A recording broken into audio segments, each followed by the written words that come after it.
طبعا هو المحاضرة انعطت يعني قبل هيك أسبوعين تقريبا في مستشفى الشرق الأوسط، لكن حبينا نعيدها خاصة لمقيمينا وللضيوف الجداد هيك.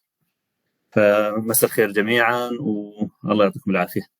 طبعا the idea of the lecture today is just to see how we can look to the OCT findings and choosing the proper treatment in diabetic macular edema.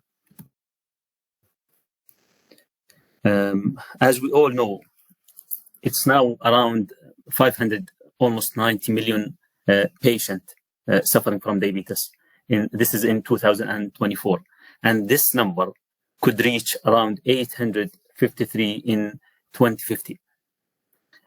So there is the most, let's say, type, or the most common type, it's the type 2, which is almost affecting more than 90% of the patients. And 90 million people have already suffered from diabetic retinopathy. 7% of them, they have diabetic macular edema. And as we all know, the diabetic retinopathy in general, or the mechanism behind it, it's mainly depend on the damage that occurred in the blood-retinal barrier due to the chronic hyperglycemia and the inflammatory process that occurred due to the high blood, let's say, level of sugar. Nowadays, the OCT is the main or the gold standard technique to assess and to follow up your patient, mainly with diabetic macular edema, as it is the main cause of vision loss in diabetic patient. Okay. And as we all know also, the first treatment now, or the first line of treatment for diabetic macular edema, it is the antivascular endothelial growth factor, which is now there is a lot of types in the market. And the second line will be the steroid, whatever. Is it implants? Is it, let's say, busulfan? So these are the main options now. Still, laser could play a role in certain type of localized, a little bit peripheral edema with, let's say, microaneurysm in the middle. So, but nowadays the main treatment is the antivascular endothelial growth factor agent. So, however, despite the treatment and the shift that we all practice, still there is around 40% of the patients with diabetic macular edema. We consider them as a non-responder patient or have a suboptimal response to the antivascular endothelial growth factor. So multiple studies have shown before that in patients with diabetic macular edema, the vascular endothelial growth factor level could be normal with elevated inflammatory markers, such as the interleukin 8, interleukin 6, interleukin 1b. So in that meaning, maybe the inflammatory process in certain, let's say, types of macular edema could be the main, let's say, component of the whole pathogenesis. And there usually several OCT changes in the macular structure that could potentially play a role in choosing your best treatment for your patient. So we have to look in detail for the OCT before considering which is the, let's say, type of treatment that we are going to have it to our specific, let's say, patient. Okay. But according to the European Society of Retina Specialists guidelines, corticosteroid considered as a second-line option after the anti-VEGF in certain cases, okay, but it is the first or the first line in a patient with a major cardiovascular event and in patient unwilling for monthly visit and monthly injections, and definitely in pregnant and breastfeeding women. So, and we all know that chronic macular edema could lead to permanent retinal damage. So choosing the right, let's say, treatment, either anti-VEGF or steroid at the proper time will save the patient vision to a certain limit in diabetic macular edema. So in the meaning that early switch from anti-vascular endothelial growth factor as a first line to steroid treatment could help and preserve the vision of the patient with diabetic macular edema. So treatment strategies for diabetic macular edema, as we all know, nowadays there is a intravitreal injection, and there is a, let's say, a loading dose with minimum 3, and some, let's say, schools, they already giving 5 or 6 injections every month, and then they will reassess the patient and, let's say, choose the next step after that. So at least we need 3 injections and reassess your patient. And if there is still, let's say, a need for another injection, like still there is intraretinal fluid, recurrence of the macular edema, then you have to give another injection. And so this is the plan that we usually use. For the long-term treatment and management strategy after the loading dose, احنا بالعادة نختار either treat and extend or treat and try to extend. بمعنى إنه we usually give the loading dose and we bring the patient after that and they assess him every month, and we give and every month, and then we try to extend the interval. Okay, so we'll give the loading dose, and after that, if still the retina is dry, and we try to extend the interval instead of 4 weeks to 6 weeks and to 8 weeks. Hopefully, you will reduce the number of injections. So this is treat and extend, but it's not always feasible. بمعنى إنه ممكن يعني نمشي أوكي ونقدر شوية نعمل extend للduration، لكن later on ممكن تلاقي الإديمة رجعت وترجع للمونثلي intravitreal injections. خلينا نحكي الاستراتيجي الأخرى اللي هي PRN، بمعنى إنه you have to assess your patient still every month. Okay, and again معنى آخر على regular interval وترجع تعطي once there is activity or still there is activity in the diabetic macular edema.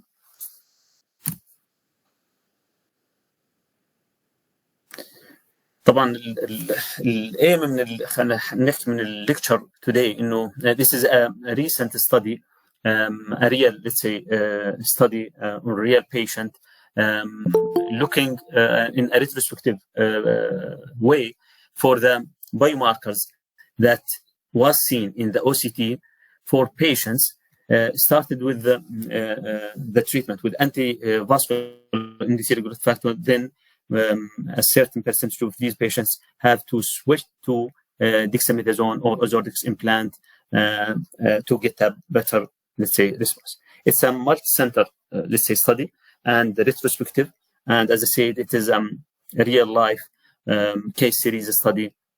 So all of the patients started with anti-vascular endothelial growth factor, and in these centers, then let's say the specialists decided there is a suboptimal response, or there is, let's say, a non-responder patient. So they switched the patient from anti-vascular endothelial growth factor to steroid, or especially the ozordex implant.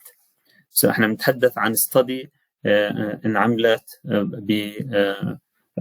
خلينا نحكي مرضى حقيقيين ومراجعة حقيقية للأشياء اللي انوجدت عندهم في الOCT. The inclusion criteria, as we said, diabetic patient with diabetic macular edema started with the loading dose of anti-vascular endothelial growth factor, and then certain percentage of them have to be switched to intravitreal ozordex implant to get a better, let's say, response. So all the patients have underwent a complete ophthalmological examination, and especially in OCT, a retrospective, let's say, analysis for the OCT, all these patients looking for the, let's say, what we call it OCT biomarkers. So they were looking for the intraretinal fluid, subretinal fluid, disorganization of the retinal inner layer, disorganization of the outer retinal layer بمعنى either loss of integrity of the ellipsoid zone or the external limiting membrane, and طبعا the presence of hyperreflective foci, hyperreflective cystoid walls, where there's an intraretinal, let's say, cyst with a hyperreflective wall, especially defined as the presence of at least one intraretinal cyst with hyperreflective walls. طبعا بس حتى نتذكر انه sometimes the microaneurysm may appear as this or as these hyperreflective cystoid walls, so you should exclude the presence of microaneurysm على infrared image in that let's say place. And also they took in their consideration the dense intraretinal cyst, which is an intraretinal cyst with a hyperreflective intraretinal material, and definitely the last one, which is the vitreomacular interface abnormality, like let's say the epiretinal membrane. Okay, this is just a slide to show the changes. I hope it's clear for all of you. So this is the vitreomacular interface, let's say abnormality, where we can see the epiretinal membrane. This is definitely a very important, which is the presence of subretinal fluid. Definitely, we know all the intraretinal fluid, and this is the hyperreflective cystoid walls. Okay, and this is the hyperreflective foci, which is the hyperreflective dots. These are the one, and this is the disorganization of the inner retinal layer and disorganization of the outer retinal layer. This is the dense intraretinal, let's say, cyst. So we can see the cyst here, and there is a hyperreflective material inside that cyst. So these are the, let's say, OCT markers have been studied in this study. Okay. طبعا احنا في الحياه الواقعيه يمكن البيشنت عندنا بيتعالج عن طبيب بياخذ 2-3 injections ممكن اكثر, بيروح براجع طبيب اخر, and then he will decide again to give him another anti-VEGF course. So it's a dilemma, to be honest. But in this study, they considered the non-responder patients and the patients that have to be switched to steroid. If there was one of these, let's say, findings, failure of improvement in the central retinal thickness by 20%, this is a suboptimal response. If there is no improvement in the best corrected visual acuity, and or if there is recurrence of the diabetic macular edema despite the monthly anti-VEGF injections. So these are the three criteria used for the, let's say, the suboptimal response or the non-responders patients for the anti-vascular endothelial growth factor. So all these patients have been shifted from the, let's say, anti-vascular to the dexamethasone or the ozordex implant. احنا بنعرف انه الاستيرويد او الدكساميثازون تعتبر فيرست لاين تريتمنت زي ما حكينا سابقا في patients عنده high risk of cardiovascular disease, عنده poor complaints, عنده severe edema. يعني كان في احدى الستاديز انه more than 500 micron centrally if the central retinal thickness. This is a let's say a case for steroid treatment. Definitely pseudophakic patients will be better, and patient definitely plan to have cataract surgery, and a patient with a history of vitrectomy. Okay. So this is just a case of, I would say it's straightforward, simple diabetic macular edema treated with antivascular endothelial growth factor and the loading dose. And after the loading dose, we can see the, let's say, very good response, and almost the retina is dry. Whereas this is another case, it's almost the same slide that we saw before. So this is a case where we can see a lot of changes here. We can see the severe thickness, and this is again after the loading dose of the antivascular endothelial growth factor. There was suboptimal treatment, and this patient was shifted to intravitreal dexamethasone implant later on.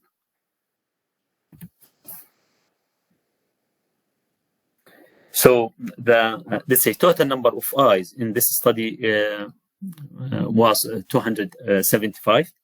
209 eyes have been switched from antivascular endothelial growth factor to orthotics implant, whereas the other, let's say, one quarter, which is 66 eyes, have stayed on the antivascular endothelial growth factor treatment, where they maintain a good response during that time.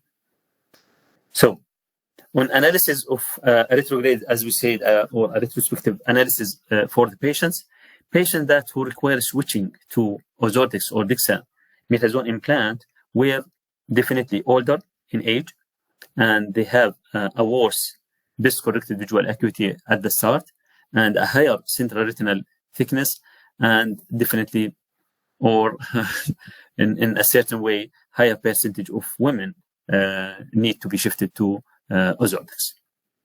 The more specific OCT biomarkers that found a little bit, let's say, or a significant, let's say, percentage in the patient who were switched.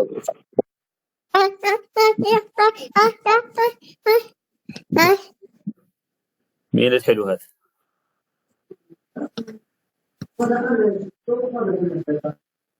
فالاو سي تي باي ماركرز اللي هن يعني وجدوا انه السبريتينال فلويد and the hyperreflective cystoid walls and dense intraretinal cyst, in addition to the vitreomacular interface abnormalities, were found to be more common among patients underwent treatment switch.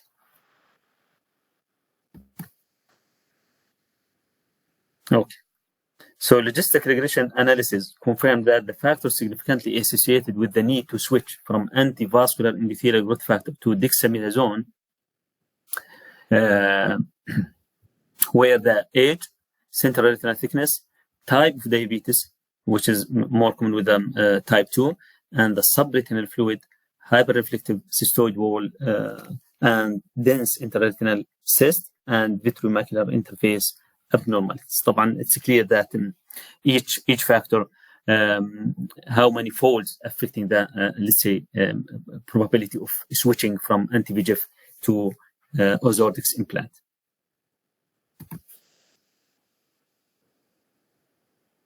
Okay. On the opposite side, okay, the other factor that give us an impression that this patient will respond to let's say anti-VEGF more than the steroid. It was definitely the best corrected visual acuity. The better the let's say best corrected visual acuity, the higher the incidence or the higher the let's say expected response for the anti-VEGF.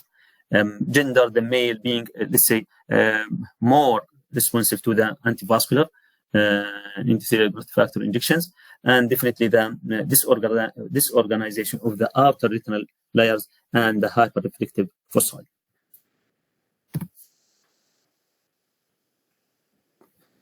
So, just in conclusion, the factors significantly associated with the need to switch from anti-VEGF to orthotics implant, it was the presence of subretinal fluid and dense intraretinal cyst, and the vitreomacular interface abnormalities. The odd ratio بمعنى of having at least two of the three factors mentioned, which is the subretinal fluid, hyperreflective cystoid walls, and the vitreomacular interface abnormalities, increase the likelihood of switching from the anti-VEGF to steroid to around 49 times. This is with a confidence interval around 95 and p-value less than 0.0001. So having at least two of these factors will increase the risk of shifting from antivascular endothelial growth factor to steroid by 49 times. And having all the three findings or OCT biomarkers, it's almost 100% the patient will need to be shifted from the antivascular endothelial growth factor to Ozordex implant. So it's very important to look at your, let's say, patient OCT and read the OCT, not just the numbers, not only the thickness. Look at the, let's say, certain details during the scan itself. Have a full video for the whole macula.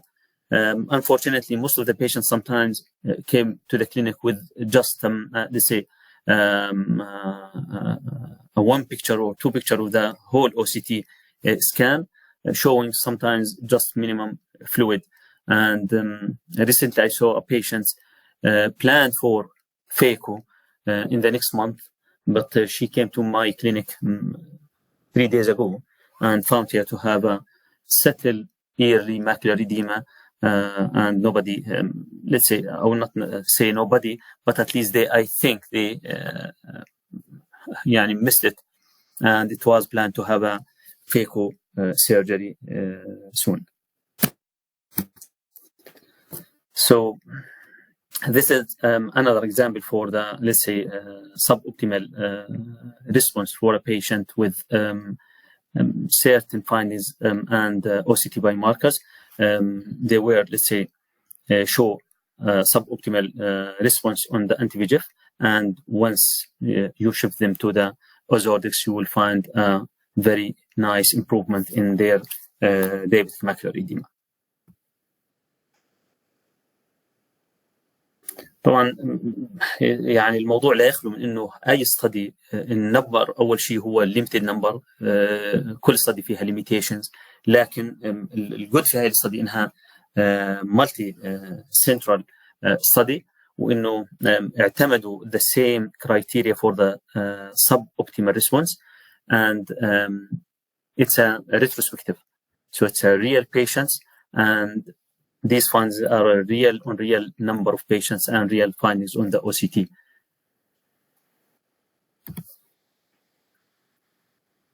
طبعا the take home message at the end of this, let's say, lecture, definitely look in detail to your OCT, your patient OCT, and definitely if you find subretinal fluid, hyperreflective pseudoids, vitreomacular interface abnormalities, steroid could be the best choice, okay, for your patient instead of multiple anti-VEGF injections. And I hope I try to make it quick, and كل الشكر